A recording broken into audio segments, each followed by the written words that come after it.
Welcome to Brit Sci-Fi Online from the National Space Centre, a celebration of British science fiction. Huge thanks to all our guests and the supporting groups who have given themselves freely to support the event, the fans and the National Space Centre charity. The National Space Centre is looking forward to welcoming visitors to the centre soon, so make sure you check out the website, as booking in advance will be essential. Today we are talking to Lee Sullivan, a wonderfully talented comic book artist who has worked for Marvel, the Radio Times, Doctor Who magazine and 2000 AD on a whole host of publications, comics and graphic novels, many of them Brit sci-fi classics, such as Doctor Who, Thunderbirds and 2000 AD, to mention just a few. So, welcome Lee, how are you? I'm fine. Thanks very much for interviewing me. It's very nice, and all you guys out there in Brit Sci-Fi land. Yes, we have a whole land here just for Brit Sci-Fi. It's difficult to contain it in just a city or a town. It has to be an entire land. It's a sprawling mass. It is, yes, very much so. Well, it's lovely to chat to you. Personally, I'm a massive fan of comics and graphic novels and of your work as well. I think I have some. I'm pretty certain I know I commissioned you to do a piece of work once, so there we go. But yes, I remember that. I suppose that doesn't sound like you remember it fondly, though. No. I'm always grateful for the work. Of course. So I suppose kicking off this interview, I suppose the most logical way to kick it off is to say, is to ask you, have you always drawn things? Did you start really young? And at what point did you kind of realise you might actually have a talent for it? I have always drawn as far back as I can remember. I was one of those kids that will just crawl around with a pen or a crayon or something and draw on the wallpaper. So that led to my mother and father, in an effort to make that less frequent, gave me some paper and pens, and they always furnished me with the tools of the trade. And I just drew and drew and drew, and I drew on books, and I've got drawings of representations of Fireball XL5 on my Rupert Bear annuals. It's a crazy mixed up multi agenda kind of thing. So I'd always drawn, and I don't know if this is true, but my theory is sort of that most people start off with a very similar talent for drawing. It seems to me, looking at kids' work, that they, my own stuff was not really remarkable, except that you carry on doing it. And a lot of kids just stop. There's a moment where they stop, and you just have to carry on in order to get good at something, I think. But I think you probably stop because you don't enjoy it, or you find it hard, and it becomes more difficult as you go down the route. So maybe it's self-selecting. But I kind of my parents were very indulgent, and particularly my mum was not backward in telling me how wonderful I was.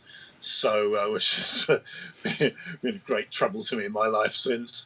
But she knew that there were commercial artists, and she'd known someone who was a commercial artist way back, just after the war, I think. And so I grew up knowing that there was the possibility of drawing for a living. And so when she told me that, it just my whole life was mapped out for me in an instant, because I thought, well, why should I do anything else? I like doing this. I'm pretty good at doing it, and people tell me I'm good at doing it, and I like doing it.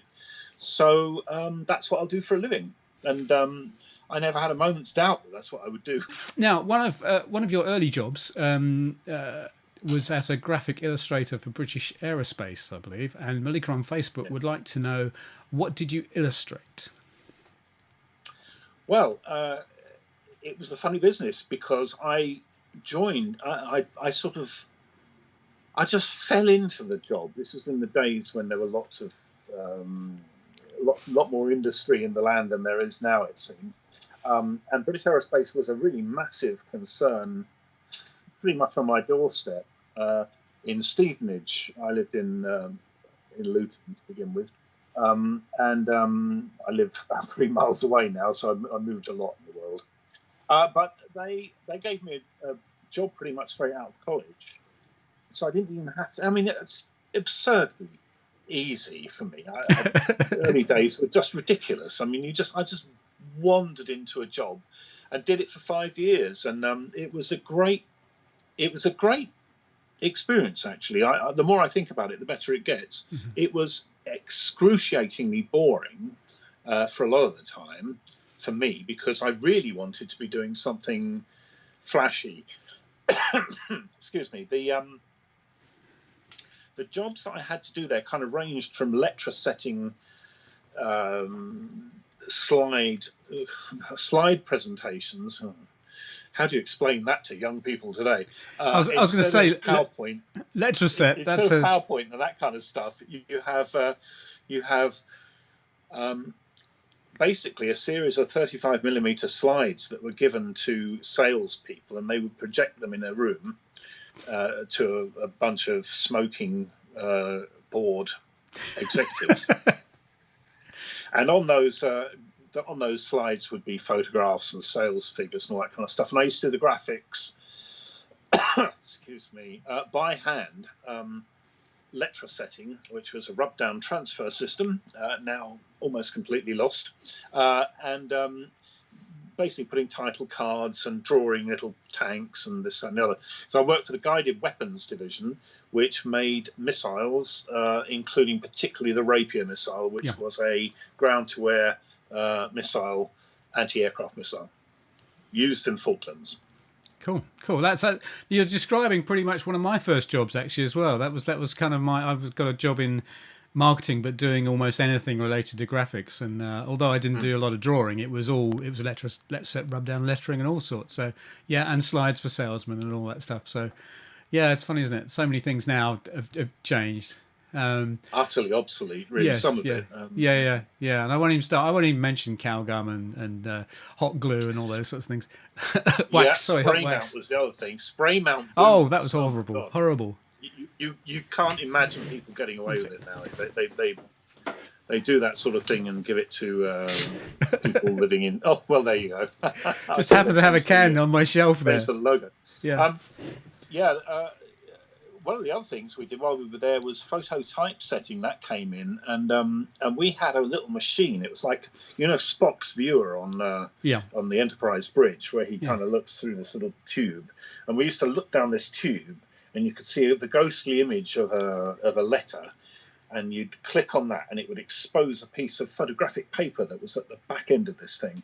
And then you'd twiddle a knob to advance the paper. I can't remember how you selected the letter, but you kind of selected another letter to sit next to it, and you would expose that one, and by a very cumbersome method, produce photographically set title cards and things. So it was wonderful. I did a lot of cartoons there as well. I started cartooning because people were, despite the fact it was a lovely job and secure, what seems supposedly secure for life, I think they have about 1,500 people working there. When I was there, it was 6,000. That's how the industry has changed. But lots of people were leaving every month, and I got known for doing cartoons of people for the leaving cards that they were given by the staff. So basically, a lot of my month was spent drawing cartoons of people variously sitting in an armchair, drinking beer, watching sport with some kind of football top on, denoting their almost the same thing month after month. I did get one or two goes at doing some really nice work there to balance that. I was asked to do a poster for Rapier missiles, and I did something which was very dramatic. It had the Rapier missiles were set on a kind of dustbin kind of device with missiles sitting at the side, kind of sort of pointing like this.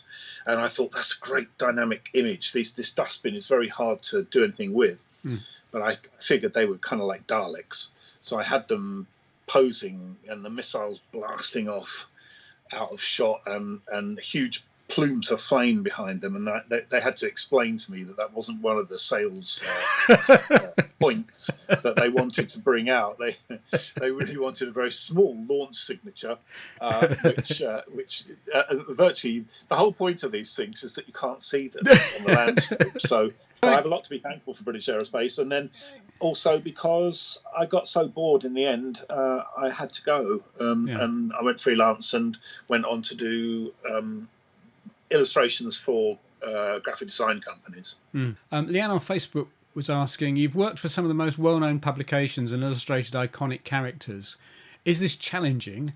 And do you ever worry about fans' reactions when you submit work? Because obviously if you're working on a kind of brand new comic book, nobody's seen the character. Nobody understands what it should look like. But if you're working on a character that's kind of dear to people's hearts, they've been, following for years, is that a lot more difficult? Well, actually, it's funny. I've very rarely developed my own stuff in comics, and I mean that in I've worked on other people's ideas like Dredd and Doctor Who and all that stuff, RoboCop.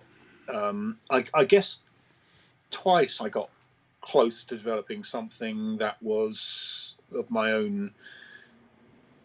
Entirely my own design. One was Tech World, which was for William Shatner. But even then, and I had free reign to do anything I liked in that. That was terrific. Working for Marvel US, Epic Comics, and of course Bill was. You couldn't do a comic strip featuring a ruggedly handsome central character without sort of referencing Shatner. It's just irresistible. So I basically did a kind of mix of Shatner and Clint Eastwood, really, to sort of make him a bit more chiseled, which was useful because the character's name was Jake Cardigan, which I don't know. Yeah, it doesn't summon up chiseled granite features, does it? It's a knitted. It's a knitted pullover, or not even a pullover. It does up at the front. So, well, there was that, and also latterly doing. Really, the one I completely created the visual look for was Rivers of London. But even that, because that was Ben Aaronovitch and Andrew Cartmel wrote the stories for the comics, but Ben's universe is in the novels. But he gave me quite a lot of latitude to do what I wanted with it, and visually, and he would kind of nudge me if I got things wrong. But basically, it was my own work. But even so, the problem was I had the same issue that you just mentioned, which is that, of course, lots of people had read the novels. So that, and what happens with novels is everybody has got an opinion on what the lead character, the second character, the third character, all the antagonists, all the protagonists, the layout of the offices and the folly in that case. Everybody had an opinion on that, and none of it matched anything I did. So it was weird. It took a while. There was quite a lot of resistance to a lot of the things I did, and then it clicked with them, and they kind of forgot that, and they seemed to, at least. But that was quite interesting. So I've never really been free of the idea of pleasing the audience, but you have to ignore it. That's the trick. If you try and second guess what an audience wants, wow, that way madness lies, I think. So I just the one time I thought, oh my giddy aunt, and that's a clue, was when my first comic strip featuring just humanoids rather than Transformer robots, which were the first ones I did comic strips for. But I did about 3 comic strips of Transformers, and then was plunged into Doctor Who almost by accident because I drew Richard Branson in a Transformers issue as a sort of joke. He's a Branson-like figure appeared, and I drew for fun. I just drew Branson, thinking they'll get me to change that later. But they liked it so much that they sent it over to Branson's Sullivan's office and got his approval. So he suddenly turned up in Transformers as Richard Branson. There's a great line in it, which has been subsequently removed on the reprints, sadly, but the line was, and probably approved by the office, it says, Richard Branson, shark! Which we always thought was hilarious. Anyway, that got noticed pretty quick. The NME, the New Musical Express, picked that up as a funny thing, because obviously he was then mostly known as the head of Virgin Records, and so I got a bit of notoriety, slightly, I suppose. But Richard Starkings, who has been an ever-present mover of my career, he was head of boys comics division in Marvel UK at the time, and was overseeing the Doctor Who comic strip. And he decided I should do a Doctor Who comic strip. And when he saw that I drew a likeness of Branson, he selected me for a story which was the 25th anniversary of Doctor Who, celebrating that. So it was basically sort of featured all 7 at the time Doctors and a few companions. So I suddenly had to go into one of my own favourite characters, which I had read lots and lots of comic strips of by very many people, all of whom had probably had more than 2 months kind of training in comics. So, no pressure then. No pressure. There was no pressure. Well, you see, that's the thing, that the arrogance of youth. I was a mere 30, I think, or something, 28 when I did that, and I just thought, I can do that. But what I did think was, well, how should I draw each one of them? Should I draw Tom the way that Dave Gibbons had drawn him? Should I do Peter Davison the way that, I can't remember who drew him. I know Dave took over. But should I use those as a mark, or should I go back to, other artists who did Pertwee in Countdown and TV Action and things like that, Haylock and Lindfield, who both did fantastic versions of Pertwee. In the end, I just thought, I'm just going to draw my way. And in a sense, no matter what I've ever tried to do stylistically, it's always come out looking like my stuff. So, but you can't think of the audience, because the audience are so disparate. And in any case, in those days, you didn't get to meet the audience. Yeah. There were none of the shows that we go to now, except there would be a comic strip. There was the UCAC, which was the UK Comic Art Convention, something like that, and that met, once or twice a year maybe, and nobody was reading the stuff I was doing, because in those days franchise stuff was very much frowned upon by the comics fraternity. So it was less than nothing. As the NME described Transformers memorably when they reprinted my picture of Branson, they said crap kids comic Transformers, and it's funny, because I never thought of it in those terms, even though I was doing it, and all my sometimes younger contemporaries were working on, kind of worthy stuff, 2000 AD and Dread and all that kind of stuff.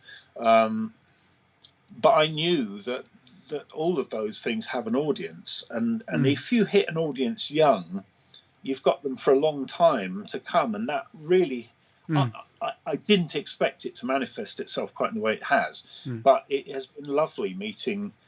All the time I get people saying, I loved your stuff when I was younger, and it's different ages younger. So now I've been doing this for 30, 100 years or something. I've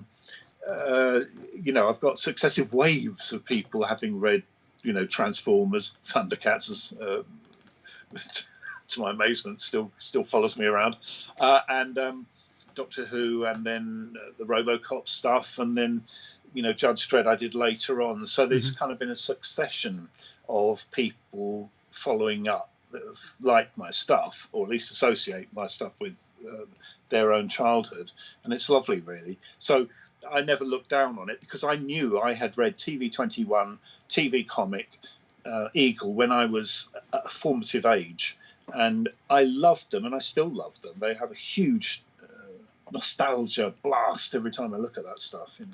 Yeah, I've still got quite a collection of TV21s somewhere, stored away, safely stored away somewhere. I can't remember where I left it. Yeah, no, I do have them, and I've got a few Eagles, but not many, I think. But yeah, I mean, you know, again, massively influential. And 2000, you mentioned 2000 AD. I mean, I'm still a fan of 2000 AD, and I kind of picked it up from the start. So that's, I think, somewhere around 40 years ago or something like that. So it's quite a long time to be a fan of something. So I suppose, you know, we've mentioned some iconic comics there. So what artists have influenced you over the years? Well, I suppose the easy answer to that is all of them.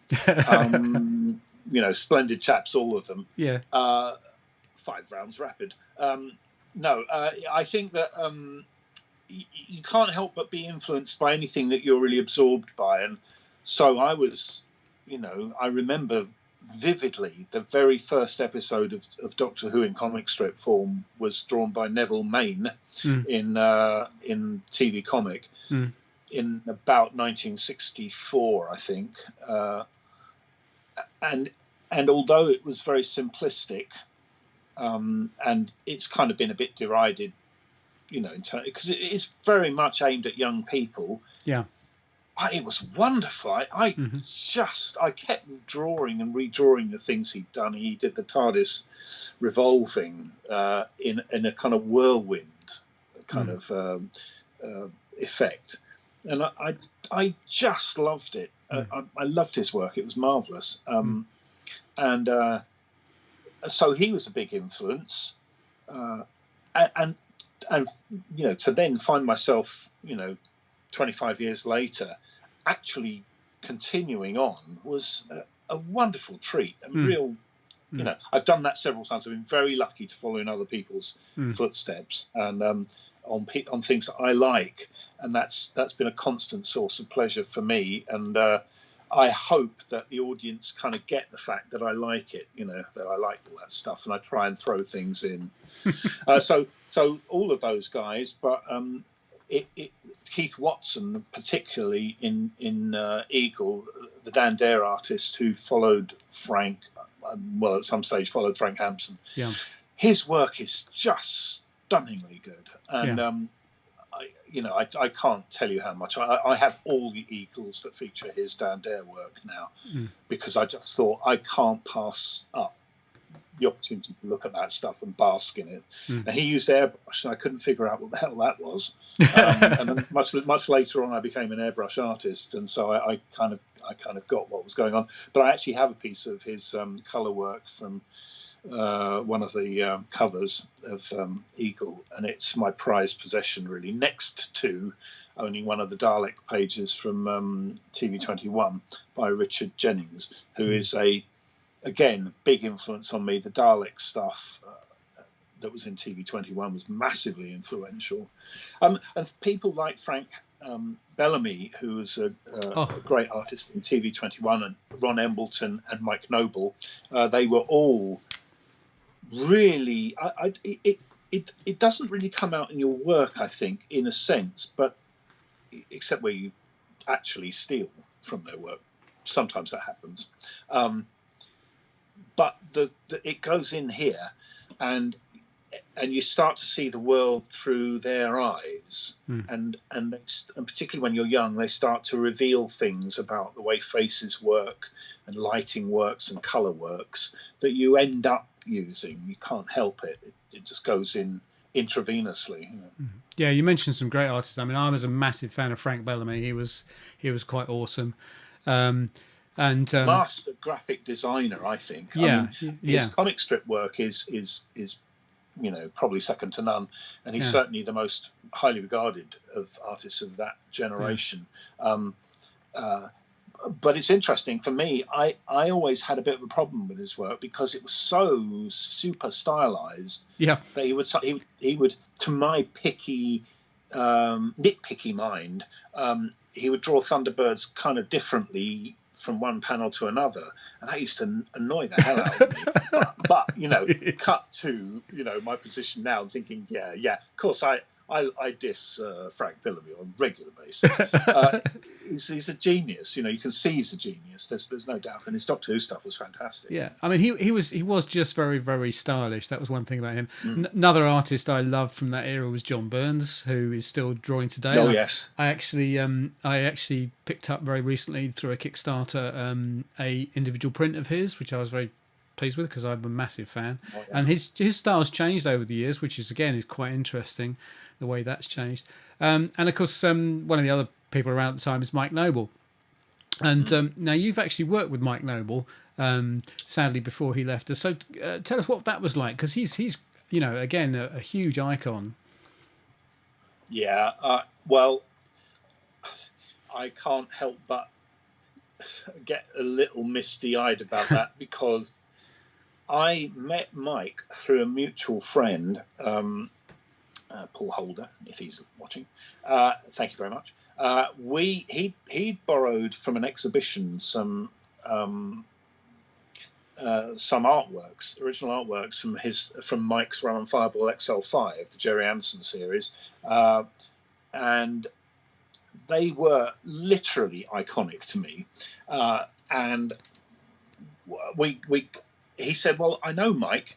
Should we go down and show him these bits of artwork before they have to go back to the exhibition?" And I said, "Yeah, okay. Do you mean I get to meet him?" And so I went and met Mike, and we spent a very long day poring over these bits of artwork, which he hadn't seen since he'd sent them off in 1967 or whatever it was, on the train to London from his home in Balcombe in Surrey, and it was Sussex. I can't remember which it is. Balcombe, anyway. We just looked at this stuff, and he hadn't seen it in all those years, except in reproduction form. And we just talked and talked and talked. And from my perspective, I was already a well-established comic strip artist, but I know my place.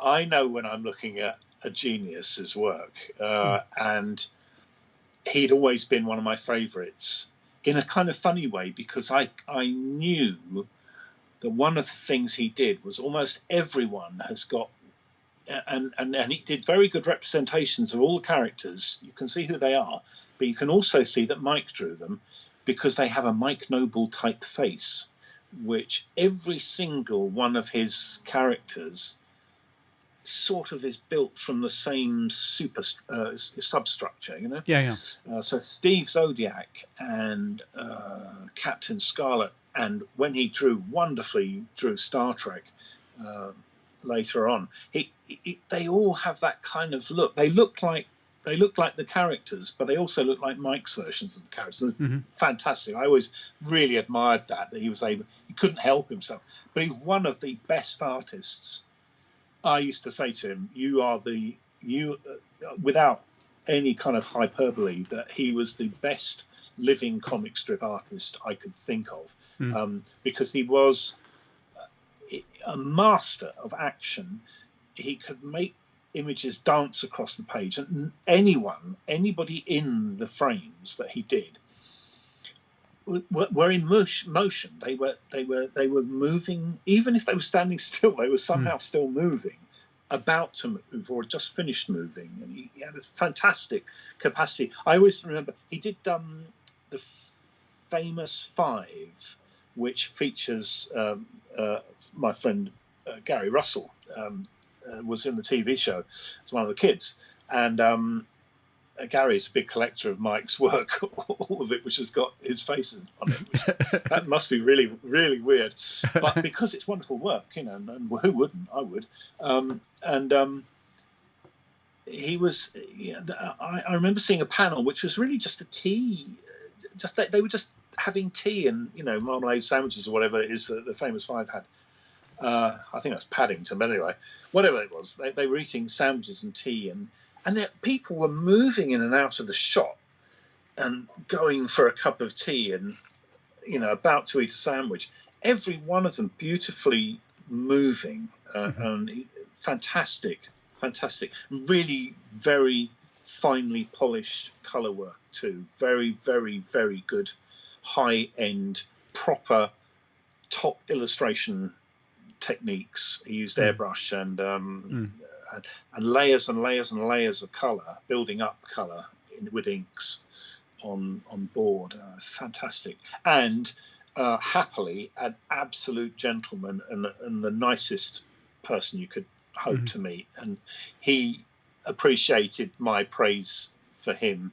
And he, in return, was very gracious about my shortcomings, to the point where he said, you work with all this computer graphics stuff, don't you? And I said, well, yeah, I use digital methods in my work these days. I mostly work digitally now. But I come from the school of hard knocks and airbrushes. And he said, well, I wonder what it would be like if I could draw something and you could incorporate it in your computer work. Would you be interested in doing that? You're kidding. Okay, how much do I have to pay you? So we collaborated on a piece of work, which was the 0x poster, which some people out there will know. Yes. It's on pictures of it on my website, it was wonderful. He did the spaceship longhand, entirely longhand with airbrush, flat washes, and line ink work, black ink work over the top, cut to white, so just the spaceship itself, and then I dropped it into a background which I painted digitally of, I think, the Orion Nebula, and I sent it backwards because he had no computer, so I would have to print out the thing, send it off to him, and then he kept sending it back to me saying, well, I think this is lovely, but do you think you ought to make the background a little more like this? And he had used pen and ink and over the thing I'd printed, a bit of yellow wash here and red wash there, and so he was quite he knew exactly what he wanted, and he was supremely gifted, so he was able to show me what was what, basically. And so I wouldn't take that from anybody normally, because like most artists, I've got a huge ego. But the thing is, it's Mike Noble. What was I going to do? Say, oh no, well actually, you don't know what you're talking about, Mike. And he was right. And so we had a joyous time working on that. We sold the prints. He got some money. He was retired. It was lovely. It was a nice thing to do for him. I remember meeting the both of you actually at an event. I think it might have been at the Space Centre, in fact, where you had that print. And you were sitting at a desk with the man himself, so I got to meet him as well, which was nice. I always felt, I am sure that there were people out there looking at that thinking he really doesn't have the right to sit there. And nonsense. Be there. Well, no, but I'm sure that some people would think that, because I would. What's he doing there? He's nothing like. He's not. And I really genuinely think I was not really fit to shine your shoes, really. But it was a tremendous thing to do, and he enjoyed it, and I was able to, in a small way, give back something to the man who had been a proper influence on me, and and who I grew to admire even more when I got to know him, because his dedication to doing the work and the type of work he did was really without equal, I think. Cool. Well, thanks for that. Now, this is one of those questions that you dread asking, but always gets asked. So Mark on Twitter would like to know, I realise this is probably like asking a parent to pick their favourite child, but what character story have you enjoyed working on the most, and any particular reason why? Well, that's you're exactly right in the way it's framed. The question is framed. It is like trying to pick which of your children should go to the firing squad, or something. Well, I think some of the things I've worked on, working on Doctor Who was fantastic because I catapulted from not being a comic strip artist to being a comic strip artist in the space of about a year. I did covers for Transformers, then I did a tryout on Transformers, got the job, did a couple of Transformers strips, which I had no real understanding of those characters, but I knew they meant a lot to the kids who were reading it. But then, within an incredibly short space of time, I was on Doctor Who, which is where I'd always wanted to be. I remember seeing the first issue of Doctor Who Weekly when it came out, and Dave Gibbons' work. I'd never seen Dave's work before, and I just thought, oh, you sod, you've got my job. And I met Dave a little while ago. I met him a few times, but he lives on Mount Olympus, and so he moves on a different plane to the rest of us. But he's a nice chap, and I knew him slightly through John Higgins, who got me into comics in the first place. He took me into Marvel UK. John Higgins was the colorist on Watchmen. Yes, I know John. And I remember seeing Watchmen being created in the colours being created in John's studio, which was in the village I now live in. So it's all world comes together strangely, and I can't remember what I'm talking about now. It's wonderful. Working on Doctor Who was fabulous. That was a dream come true. But working for William Shatner was one of the most entertainingly delicious feelings. When I got the gig, I knew that he was looking at the stuff, vetting it at a remote distance. And I just used to lie in the bath at the end of a long day working and just kind of chortle at the idea that Captain Kirk was looking at myself, because I was a big Star Trek fan, big Shatner fan as well, still am. And then one day he rang me up, and that was one of the most peculiar moments, particularly since I was out. I bore people to death with a story on the drop of a hat, but basically I was out. He rang, left a message on my answer machine, which was a tape device in those days, cassette tape.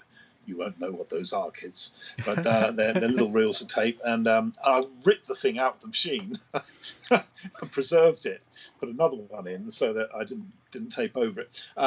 And then I waited in for a couple of weeks till he rang again, and then I was out again. And so I had another message on my machine. So I get this pile of tapes building up. But eventually I rang him up. I mean, I don't really understand how that happened, but I rang him up. I got through to him pretty quickly. And it was just the most peculiar thing. Then I went, he mistakenly invited myself and the writer, later writer on the series, Evan Skolnick, my pal, to visit him on set where they were making a TV series of it. It's so Lee, if you're passing, you should drop by. Maybe we'll sink a few. And, I said, okay, Bill, I'm on my way. And you don't pass up offers like that. So I managed to wangle a trip out to Toronto where they were filming the thing with Evan. And we went on set, and we hung around him for a couple of days, and it was just, these things come very infrequently. Sometimes they don't come at all, but that was a real highlight. So ignoring the drawing and all the rest of it, which was just, the usual stuff. And I enjoyed working on it, but working for Shatner was just, I sat in the back of a people carrier. Oh, people won't know what those are either. Well, they're like SUVs, sort of the early precursor. We still have people carriers, Lee. Do they? Yes, you out we there? do. Yes. Oh, good. I'm so pleased. All the traditions have died then. Well, anyway, they were brand new back then. They all looked really weird. And they all looked a bit like shuttlecraft. And I was sitting in the back of this thing next to him, and he was taking the mickey out of my British accent, going, ho, ho, ho, fo, fo, fo, fo, fo, and I was, you are taking mickey out of my accent? And he was, and I looked round, and there was Captain Kirk. It's just when someone is that iconic, and I Yes. had been drawing him for years on a Yeah. fun basis, and it was just bizarre. That's a very lucky thing to have done, and I really do appreciate it. And it was, is a marvelous time. Cool. I can't remember what the question was, but that must have answered it somehow. It was about Characters, what? yes. Yeah. All of them. It's been nice working on everything. Yeah. Yeah. So Emma on Instagram asks, I'm a massive fan of the Rivers of London books and wondered if you read the books before working on the graphic novels. Hi, Emma. Thank you. Nice to know you're a fan of those. Well, now, I should answer this as correctly as I can. I was aware that Ben had written the stuff because I knew his work from Doctor Who. He wrote Remembrance of the Daleks, which is one of my favourite, well, certainly my favourite Sylvester story. And I enjoyed that very much. I thought the whole thing was a great romp. And I really enjoyed the book that he wrote of that, the novelisation he made of it. It was really interesting, and actually genuinely standalone piece of work. I hadn't read Rivers, but I knew he was doing them, and I'd started to see publicity for that stuff, and I thought, oh, I wonder what they're like. And then, in the way that things, probably Richard Starkings moved through the void again, and I found myself working on that, and then I hurriedly read the first novel. Get through that pretty quickly. And then subsequent novels as they came and went. And it was a funny experience, that, because when you and in common with everybody else, and what I was referring to earlier, which is a disadvantage for an artist, I had my own.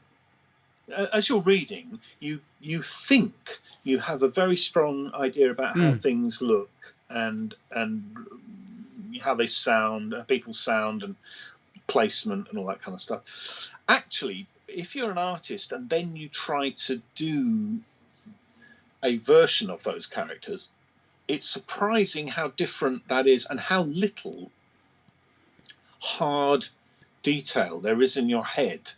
You think it's there, but it's like a dream, I guess. You summon the people in your head, but they're not really very distinct. They feel distinct because you feel you can see them, but actually it's really nebulous, and so it was really quite hard doing that. But the interesting effect was, I read the book, had an idea of what they all looked like, came to draw it, they were all different, started drawing it, read the second book as I was drawing the first comic books, and suddenly they were all my characters. So that was really weird, because that's not how they were the first time I read. Yeah. Peter Grant and all the rest of them, and Nightingale and the rest of it.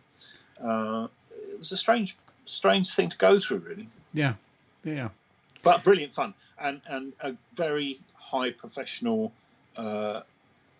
watermark, tide mark, high point. Yes. Point of highness in my career highlight. That's what I'm struggling there you go, career highlight. Because it was really intense. It was very hard work. I'd been out of drawing proper comics for some time. I'd done junior kind of audience kind of versions of Thunderbirds and Doctor Who and lots of other bits and pieces, but I hadn't actually done proper comics for probably about 20 years. So it was really good going back to that, and showed that I could still do that. Also showed me how much hard work it is. A very sustained and really lovely team to work for. Steve White, the editor, and all the people involved with it, colorists and everyone involved were lovely. And then I did 6 and a bit graphic novels of that, and then I found myself in a sort of condition of being burned out, really. That coincided with an opportunity which came up, and it meant that I could. There were a couple of other things happened at the same time, and so I kind of jumped sideways. One of the first times I've ever actually left a book. before it's left me. But I've always wanted to be that cool guy who says, "No, damn it, I'm not doing this job anymore." Well, I think I've only really done it twice with British Aerospace. Yeah. No, I think with a creative job, it's really important to recognise, when you've kind of when the point is to stop doing it, because it can, and some people can go on doing the same thing for ages, but I think it's important, because otherwise it just becomes a kind of, churning them out, and that doesn't benefit anyone at all. So I think that's I think that's a cool point. The last point. few pages I worked on were indescribably hard. Yeah. And it's nothing to do with the work, the title, or anything surrounding it. I just felt I couldn't do another page, and I was really relieved when I left, and it was, terribly sad to go, because I knew it left Andrew and Ben in the lurch. And we've since kind of made up a bit, I suppose. But I really couldn't have carried on much longer. And there was a circumstance to do with Titan, which was we had to agree to differ on something, and that, and plus another job opportunity came up, and I had to decide. Well, there are enough reasons why I should go, so I went. But great series. Cool. So. Badger on Twitter would like to know, is there one comic you would love to work on, a comic or a character or a story that you'd like to work on, I guess? Anything you fancy? Well, yeah, that's interesting. I've kind of worked on most of the things that I really like. I mean, it's a weird thing.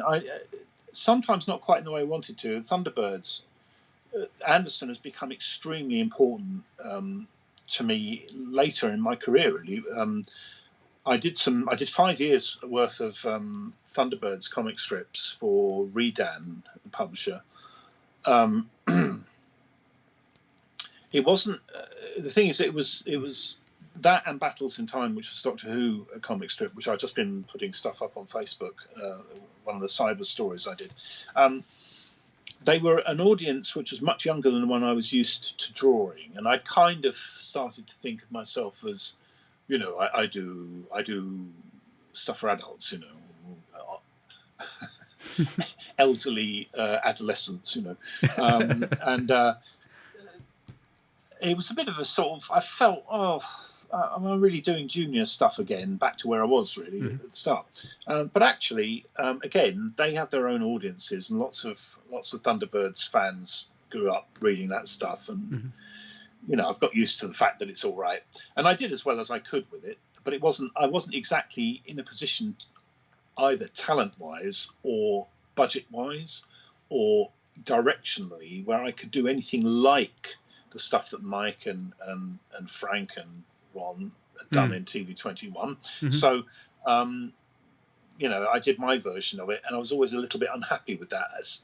Happily, in the last couple of years, I've been working on various things which have been connected with the Anderson universe, and I've just been doing some work. In fact, I've been working for the last couple of years on and off for Jamie Anderson, who heads up Anderson Entertainment and is Gerry's son, and that was amusing. He was a fan of my Doctor Who stuff, because he's a big Doctor Who fan back in the day, and so he had a poster of mine of Daleks and Cybermen on his wall when he was a kid. So when we met up, it was kind of mutual admiration society, and we've been doing. So we get along very well. So I've been doing bits and pieces. I've just done a really mega Thunderbirds piece for him. I've done some My Usual Suspects trademark kind of, signature, I suppose it's signature kind of piece of Doctor Who. There are Anderson versions of that coming out, which is cool. Amuses me no end. And Heroes and Villains. So that's been interesting, blending puppet characters and rearranging them a bit so they can stand alongside human characters like Ed Bishop and Oh, Martin cool. Landau, and right next to Mike Mercury. So it's a really interesting project to do. I'll look out for that. Definitely look out for that. Yeah, so kind of I've done most of it, but I think there'll be some more Anderson stuff before I'm done. Okay, cool. So Mark on Twitter would like to know, how does the creation process work? Do you get a written story or a storyboard, and do you work with writers closely throughout the process? I should say something flippant like I never look at the script. I don't ever talk to the writers. Actually, you rarely do talk to the writers, because the script, it's like, some artists don't do it this way. I do. The script is God. The script comes in, that's the text. I'm an illustrator. My job is to illustrate that text, and I have to throw all my pots and pans of techniques at it. That's a very strange image, but anyway, I throw everything I've got in it to try and make that story as lively and interesting and coherent as possible. You get scripts. Scripts are written, sometimes they're slightly different, but most writers I've worked for have written, each panel is specified what's happening and what the dialogue is in those panels. And so I stick to that. I'm a very, very prosaic artist.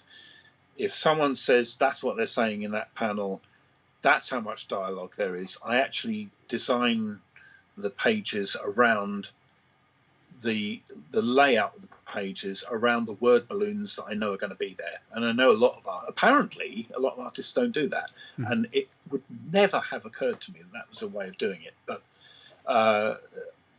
and I think the Radio Times was the one that really, really nailed that in my head, because we had to work. The Radio Times comic strip was a thing in the Eighth Doctor when that launched, the TV movie launched.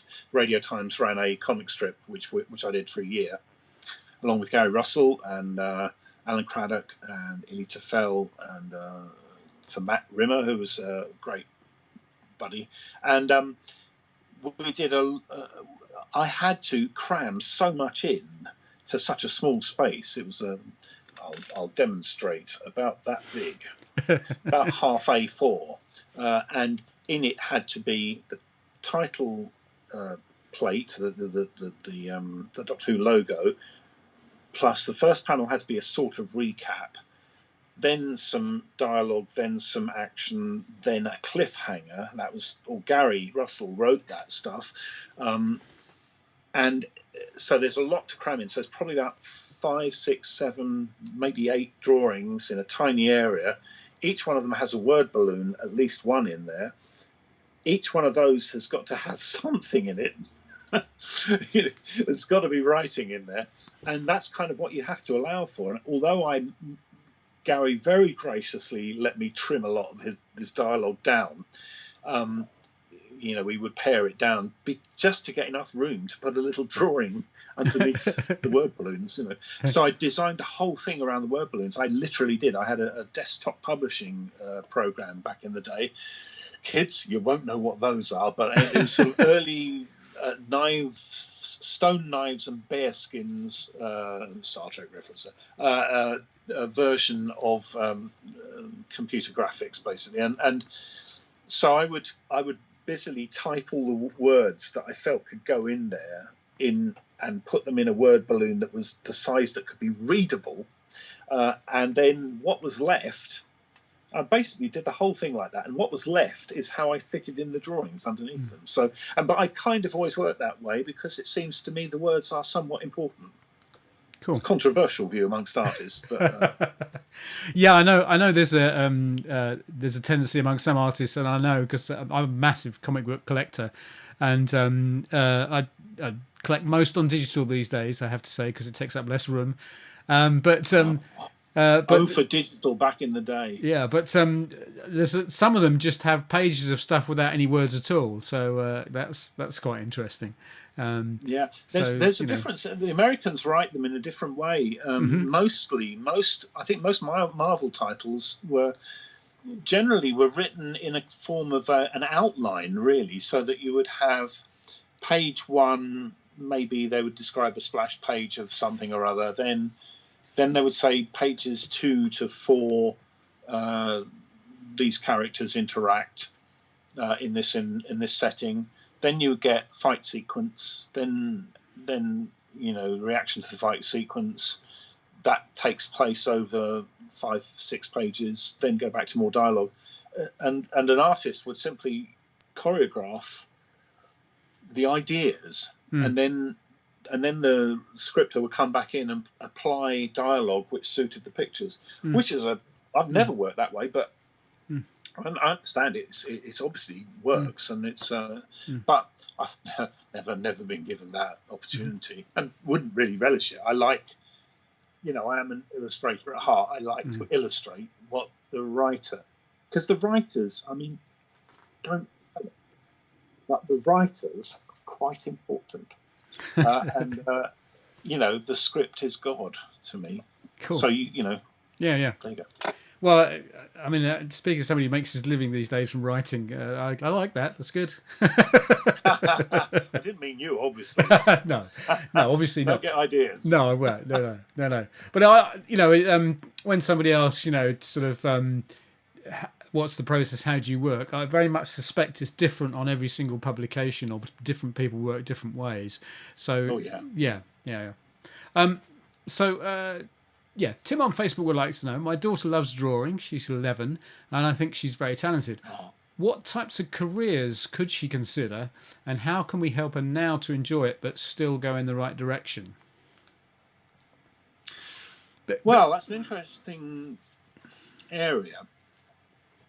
I get asked this quite a lot, and I sort of have several answers, but it's really difficult. One of the things is, a slight word of warning: if you go into this area, which is a hobby for you, you may well lose your hobby. I lost my hobby. I never draw now, unless I have to. There's got to be a reason to draw. Otherwise, I'm doing something else. I'm either, socializing or do anything else. My hobby became playing saxophone, which I then immediately turned into a weekend job for 10 years. But be careful what you wish. My wife mistakenly said to me once, as we were walking through an alpine beautiful scene, she said, I was saying that I was kind of missing having the saxophone. What a thing to say about your wife on holiday. I miss my saxophone. But I was thinking, she said, well, you should join a band. You can play now, so, join a band. So I joined a band, and that was it, really. I joined a Roxy Music tribute band, which we then slogged our way around most of England and sometimes Scotland for the next 10 years at weekends. And we lost all my weekends, and I spent hideous amounts of time in cars on my own, driving to places. But it was great fun. And I loved I loved doing that, and that was my hobby, and it got me away from drawing. When you lose that hobby, I don't mean it becomes a chore, but it can, and if you might lose the magic of it. That's the only thing I would say. However, there are lots of areas now. I mean, it's always changing. When I was as I said earlier, when I went into work, there was a lot of work around, and I went freelance because I was getting freelance work to do from various old college buddies of mine at weekends and evenings. And so in the end, it became, well, I could do this full time. And then I blundered into comics, and so it was all very good. I think it's much harder now, in a sense, because everything is now very. the workplace is very much more scattered now. Mm. Everyone, even editors and they tend to be freelance these days. They tend to be obviously under current circumstances. A lot of them working at home, and it's harder to pin those people down in order to, I was able to go into Marvel offices in London and meet all the editors, and we would go out for a drink. Well, that's, even without COVID, that's a hard thing to do now, because they're all, hither and yon, so it's a different space out there, but there is tremendous amount of graphics work out there, and I guess there must be tremendous amounts of opportunities to work at it. It's changed a lot now. You'd be pretty much working digitally in the first instance, I would think. Although I would encourage people to carry on drawing longhand, although I never do. I felt I did enough of it. I love working digitally, and it's very flexible. You don't maybe get such a good grounding in drawing if you do it that way, but that's up to the individual, really. I would suggest, definitely, if you can, going on a graphics course in some form of graphic art, so that you can get some of the sensibilities that other people can give you. I learned a lot I went to Barnfield College in Luton, and I went on an illustration course, which lasted a few years, and then it doesn't exist anymore, sadly. But something like that would be very useful, and you learn techniques from other people, which is very important, because you're not, otherwise you're reinventing the wheel.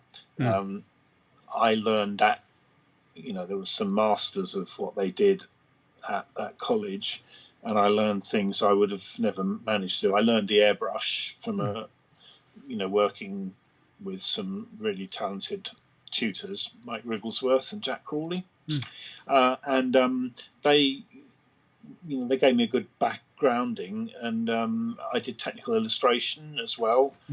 That helped me a lot. I think the tendency is, particularly when you're a kid, I wanted to work in comics. That was obvious. Then I went to college, and then I kind of forgot all about working in comics, because the real world seemed to consist of the opportunities for me were in graphic design, for commercial art, for advertising companies. I used to draw.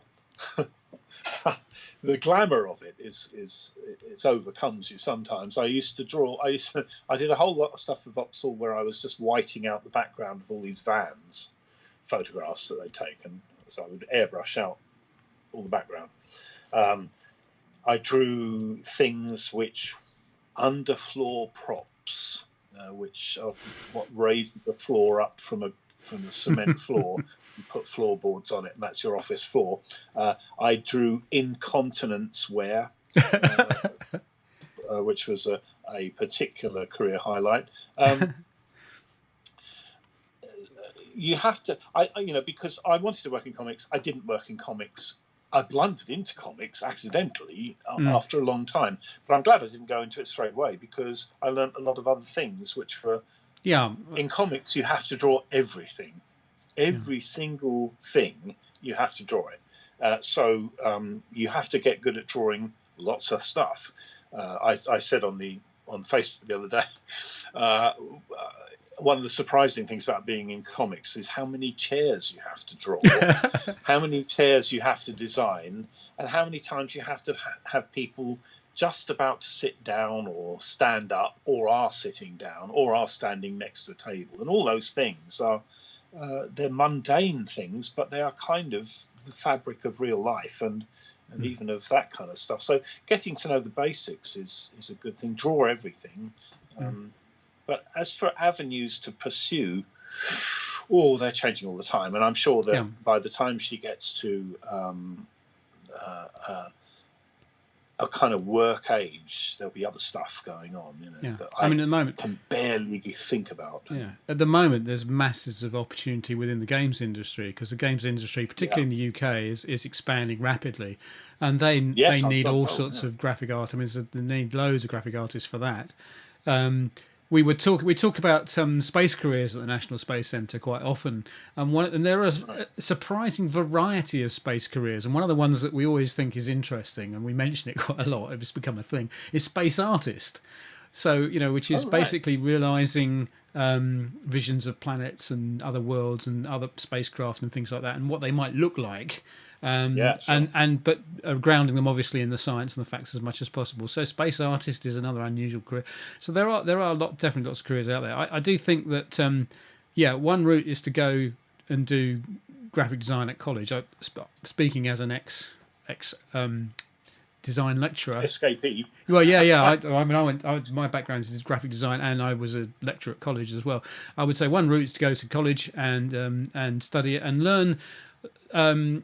Be prepared to learn from people. That's really important. Learn the business of it as well, because as you know, Lee, it's one thing to be an artist, another thing to make money from it, and you have to be prepared. Never managed that, sadly. It's all gone horribly wrong. Yeah, it's very important to learn the commercial side of it as well, and learn how to keep people happy. And I think the other route is to find something else you love and then do the drawing as a hobby, and then submit things on a freelance basis, because that's very common in these days, is submit things on freelance basis. Again, you can even these days do a Kickstarter. If you've got a few fans, a few people, you can put a comic book together and do a Kickstarter, and lots of people have started doing it that way without actually having a career in it. So I think there's different opportunities. That's my 5 cents on it. All very wise stuff. So moving on, I may take up some of those ideas. yeah. Immediately after this. Yes. So Robert on Facebook would like to know, and this is obviously a very key thing at the moment, do you miss events, and have you been busy during lockdown? Yes and yes. I have been very busy during lockdown, which is very fortunate and rather odd, because just before lockdown I had a little gap where nothing much happened. A career is too strong a word for it. I think of the word career is quite good, really, because you are literally careering from one thing to another, like a pinball machine where it just pings around. And you just go from one thing to the next, and you really don't have much control over your direction you're going in, or what happens to you. Things just conspire with you or against you sometimes, and I had a period of it conspiring against me, and then I've found another avenue of work, which is for a company that puts together small, modestly sized graphic novels for people who are learning English as foreign language. All right. And so it's simplistic tellings of tales, one of which was Silverfin, which was Charlie Higson's first young James Bond novel. And then I did Macbeth, and I've just finished doing Phantom of the Opera for them. Ultimately for Penguin, and that's a different thing altogether. And I have no idea why I'm telling you this. It's just I've lost my train of thought entirely. Do apologise, readers. What you've been doing during lockdown? And that's it. And do you miss events? It hasn't affected me at all. No. Do you miss events? My chain of thought is completely coherent. So lots of work over lockdown. I've been working for Jamie for a bit, doing some what I think of as my magnum opus, Thunderbirds picture, which is in the pipeline, and bits and pieces, and I will continue to work on that. And I've been doing a bit of concept art for Anderson Entertainment anyway over the last couple of years. That all kind of moves forward in the background. COVID has put dampeners on a lot of areas, but things are starting to get going again. We've worked on some projects that will hopefully bear fruit soon. Well, COVID, that whole period has been horrible from the point of view of not going to shows. I love going to shows. I invite anyone who wants me to go to a show when they start up again, and I am talking to you, Malika, here. That I love doing them. They're great fun. You get to earn some cash as well, and that's lovely. That makes up. I know a lot of artists. I'm not pleading for our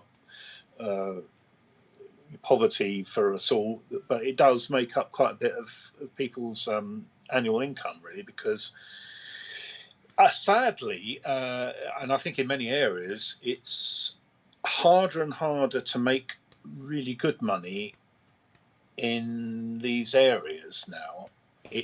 It seems that wages have been, page rates have been frozen or reduced quite dramatically in some areas. And if you can earn a living out of it, you're doing quite well, really. And that's a sadness. And so shows have been very useful for a lot of artists, I think, because you can work as hard as you like in comics, but if the page rate is low, you'll never earn very much. And I was lucky with Titan and things like that it was ultimately worked out okay. But I was offered something once which was so derisory. I mean, it was a proper comics company. I just thought you must be just expecting students to work on this, because you can't, as a functioning adult, be running a house and all that kind of stuff, and buying petrol and all those things on what you're expecting people to work for. So it's so shows are great, but the best thing about shows is the audiences. I have an almost infinite capacity to chat to people, and you will have noticed. And I love talking to people, and I love. You sit there with an art gallery. If you're, here's some behind me now. Actually, these guys up here. Well, I'm waving the wrong hand now. It's very hard to do this backwards. It is. It's all backwards, I know. It's box artworks of Thunderbirds and all that kind of stuff. And you sit there with your own art gallery, basically, and you sell them your wares, and you can draw things for them and do all sorts of things. And it's terrific fun. And you get to chat, and you meet the most interesting people. They're all slightly crazy, and that includes the people behind the desk as well as in front of the desk. So, and it's great fun. I love the Space Centre stuff. So that's always really good, because you get people who maybe they don't have any clue that you exist at all. So they're kind of surprised by you, and if you make a hit with some people buying your work there, it's terribly flattering. And they get a buzz out of it, and it's all a big happy, happy event. And I love them. Yeah, I mean, the Space Centre events do have a unique flavour, because you go to a Comic-Con or something like that, and it's got a very specific kind of vibe about them, and they're very much about Comic-Con, and everybody knows kind of what they want and what they're into and so on. But Space Centre events tend to be more family oriented, so you get people who come across your work who've never seen you, and it's I think it's quite nice. It's a different vibe. But yes, I thoroughly recommend people. I mean, if you get the opportunity, go. Yeah, I mean, I have no problem about. I've got plenty of friends who are performers, musicians, and artists, and people who perform on stage. Plenty of people who are, illustrators and comic book artists and so on, who have been struggling over this period. So I've got no compunction about telling people to go out and buy their work, or go and if there's a comic book artist you like, then go and buy their stuff, and go and find out their website and buy some stuff. And of course, another thing these days a lot of comic book artists are doing, and musicians and artists, is Patreon. Patreon, if anybody doesn't know, is a system whereby you pay a little bit a month and you get something back from the artist or the performer. It's a bit like the old idea of patronage that used to go on in the medieval times. It's great. I support a few artists that way, and I get some fantastic, terrifically creative stuff from them. So it's a brilliant way to do it. So it's another way. If people haven't come across it, then check out Patreon as well, because that's really cool. I'm aware of it. It's a very good system. I've never tried it.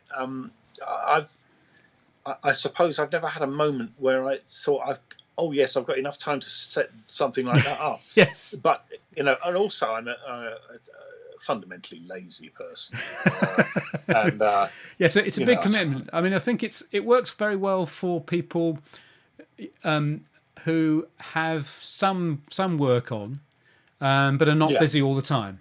I think if you're busy all the time and you've got professional stuff going on all the time, it's very difficult, because you can't keep. In order for it to work, you've got to give something back to people on a regular basis, and I think that can be quite tricky if you're busy. My stumbling block, exactly.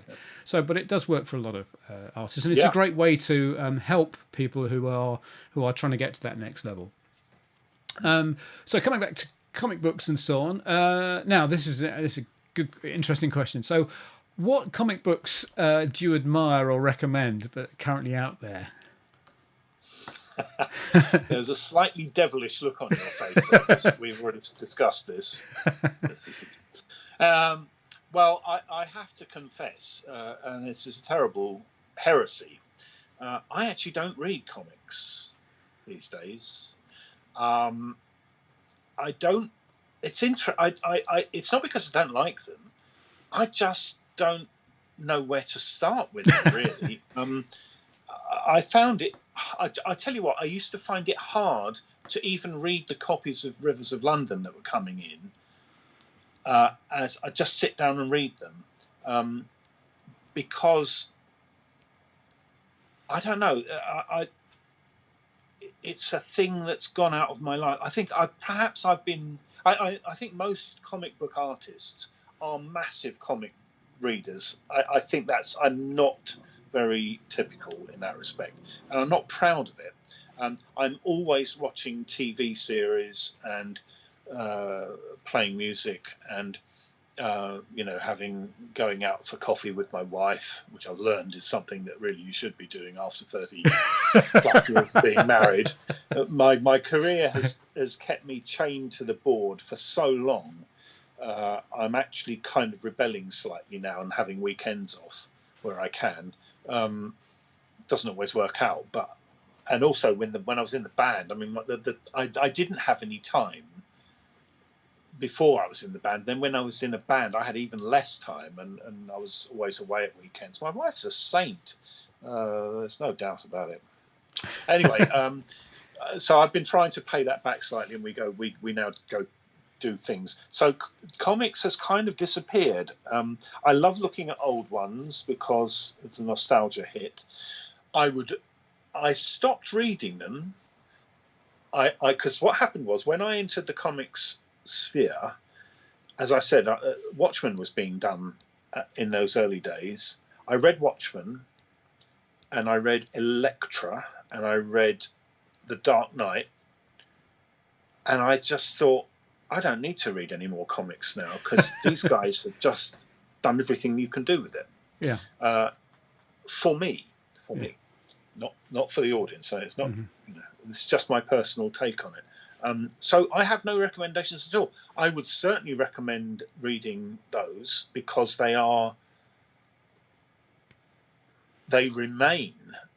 I think, from what I can tell, because they keep being reprinted, they remain the kind of pinnacle of a particular time and a particular type of storytelling and analysis of where the comics industry and storytelling had got to, and I would certainly recommend those. I can't recommend anything else because I just don't know.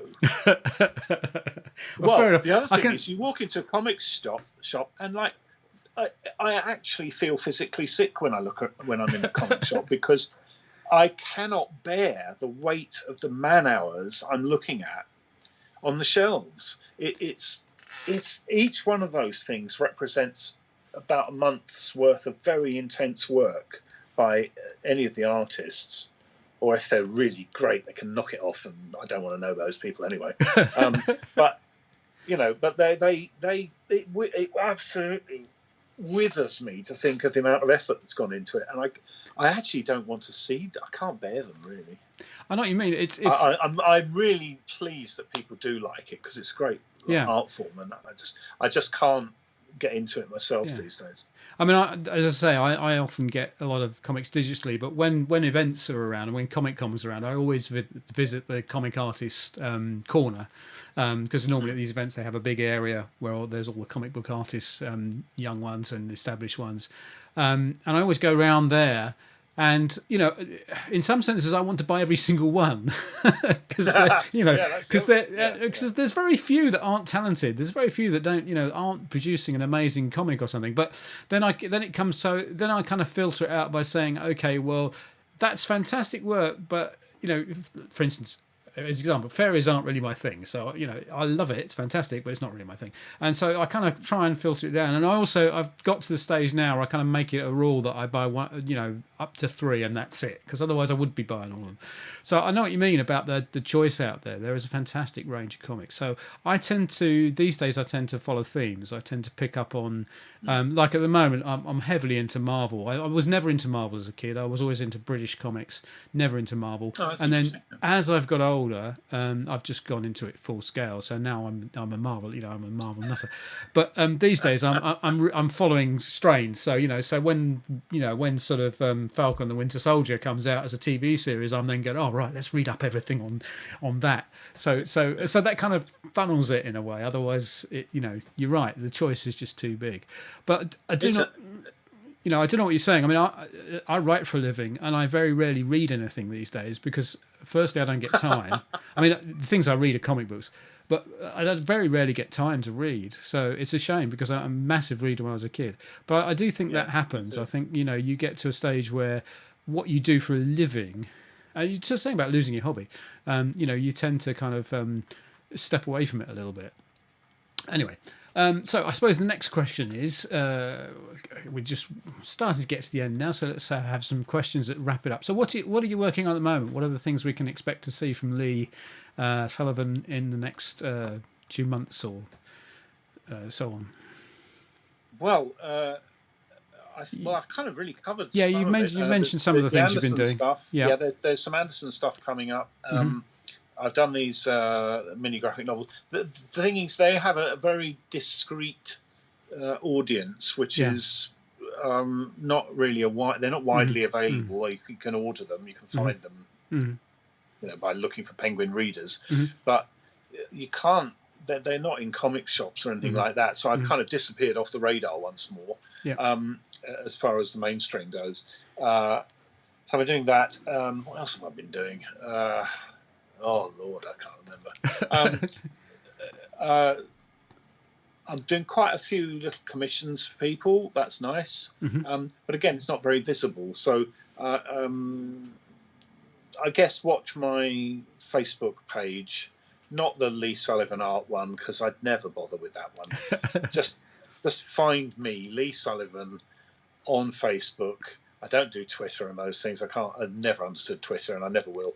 But Facebook is a great format for me, and you can talk to me there. And I post bits, anything that's coming up that I've done, I'll be posting on there. So yeah, and you often post up some stuff, stuff you've produced in the past, which is yes. I always love seeing it. It's just fantastic. I'm enjoying the stuff you're posting at the moment, which is all good. It's wonderful, isn't it? I as I said, I didn't really think much of it when I was doing it, for a number of reasons. But actually, the reception that they get now is very nice, and lots of I've had people say that there was one particularly lovely thing where a guy said, I was once the coolest uncle for my nephew because I used to read him these stories, when he was a kid. And that was lovely, because I hear that a lot from various different generational, points, that they've grown up with it, or they've, it's lovely to have affected people, because it's, I suppose, like music and things. You put stuff out there, and you don't really know what happens to it. It has a life of its own. It wanders off into the world, and you never, in the past, you didn't used to hear at all what had happened to it. But now there's a bit more feedback with Facebook and so on. But social media has changed that. But back in the old days, we used to do stuff and just like be 10 years before you got a reaction to it. Yeah. Well, I mean, that's the great thing about doing events. So you can exactly you can get instant reactions from people to work. So hopefully we'll be resuming events again soon, and we'll be able to see you and your work at events. In the meantime, you obviously will take commissions. I know you do quite a lot of commissions, and I know personally that you do a great job and very easy to deal with. So if anybody's got a commission for something they've got an idea in their head, check payable to. Yes, exactly. I can't do many of them at a time because there's other stuff going on. And what I would say is, if you commission me, it might not happen very quickly. Yeah. Because I've got guys who, oh Lord, I'm so ashamed. But there's a couple of guys I've got covers that I have to do for their books, and I every time I get to the point where I've got some spare time, something else comes up, and it's unfortunately the way it works is that publishing has deadlines, and it always supersedes everything else, and it's very frustrating, I think, for both the commissioner and the commissionee. So, but yes, I do commissions, and if I can do them quickly, then all the better. Yeah. Cool. Well, you can get hold of Lee via his Facebook page, probably the easiest thing. And also, you do have a website, Lee, so obviously there's stuff on there that you can contact there's an through. email address there too. Yeah. Exactly. But hopefully, if we get events again, then do if you see Lee at any event, go and say hello and have a look at his artwork and so on. But it's been a pleasure talking to you, Lee. It's been fantastic sharing our shared love of comics and graphics and design and all those other things. So thank you very much, Lee. Thank you for sparing the time. It's been a pleasure, and I hope everybody has a great time at this lovely virtual event. And also, here's to the time when we can do it for real. Absolutely. Well, that was Lee Sullivan. It was lovely to talk to him, the comic book artist. So we have lots of other things during Brit Sci-Fi, so do check out some of the other content we have as part of this wonderful festival, a celebration of British science fiction. And again, huge thanks to everybody taking part.